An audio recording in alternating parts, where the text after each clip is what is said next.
পরিশেষে একটু কথা বলে, আপনারা মন খারাপ করবেন না।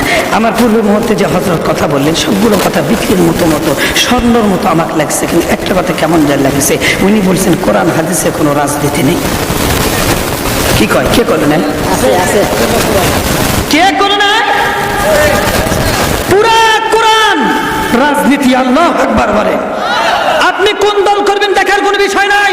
আপনি দুনিয়াতে এই গণতন্ত্র দেশে যে কোনো দল আপনি করতে পারেন, কিন্তু কোরআনের রাজনীতি অস্বীকার করলে বাংলার জনগণ সাথ দিবে না, বাংলার জনগণ ছেড়ে দিবে না।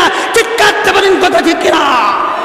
এই বাংলাদেশের মধ্যে কেউ যদি রাজনীতি করতে চায়, আগামী রাজনীতি হবে কোরআনের রাজনীতি। চিৎকার দিতে পারেন কথা ঠিক কিনা? কে কে কোরআনের রাজনীতি চাই ইনশাল্লাহ? আল্লাহর হাত তুলে দেখা ইনশাল্লাহ। নারে